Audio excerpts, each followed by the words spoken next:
काही दिवसांपूर्वी एक व्हिडिओ सोशल मीडियावर व्हायरल झाला होता, ज्यात असं दिसतंय की फ्रान्सचे राष्ट्राध्यक्ष इमॅन्युएल मॅक्रॉन यांना त्यांच्या पत्नी ब्रिगिट यांनी चापट मारली।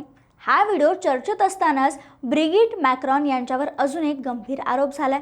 अमेरिकन पत्रकार कॅडेस ओवेन्स यांनी त्यांच्या पॉडकास्टमध्ये दावा केलाय की ब्रिगिट मॅक्रॉन यापूर्वी पुरुष होत्या आणि त्यांनी लिंग बदलून त्या महिला झाल्या।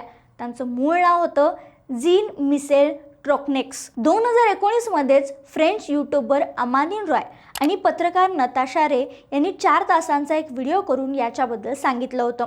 शिवाय ब्रिगिट मॅक्रॉन यांचे शाळेचे रेकॉर्ड कुठेही मिळत नसल्याचं सांगितलं, म्हणून हा इतिहासातला एक मोठा घोटाळा असू शकतो असं म्हटलं। यावर ब्रिगिट मॅक्रॉन यांनी कोर्टात खटला दाखल केला होता आणि कोर्टाने त्यांना एकूण 12 लाख युरोंची नुकसान भरपाई द्यायला सांगितली। पण प्रकरण इथंच थांबलं नाही। 2025 मध्ये पुन्हा एकदा कॅडेस ओवेन्सने हा विषय उकरून काढला आणि बीइंग विग्रिट नावाची एक पॉडकास्ट सिरीज तयार केली, ज्यात तिनं फ्रेंच पत्रकार झेवियर पॉसार्टची मुलाखत घेतली। हे सगळं इतकं गाजलं की ते पुस्तक ॲमेझॉनवर बेस्ट सेलर ठरलं। आता मॅक्रॉन दाम्पत्यांचा संयम सुटलाय। जुलै 2025 मध्ये त्यांनी अमेरिकेत थेट $10 लाख मानहानीचा खटला दाखल केला। मॅक्रॉन यांचे वकील म्हणाले, हे सगळं खोटं आहे। मॅक्रॉन कुटुंबाची बदनामी करून पैसे कमवण्याचा हा डाव आहे। त्यांनी याला सायबर बुलिंग आणि ट्रान्सजेंडर विरोधी द्वेषमूलक प्रचार ही म्हटलंय।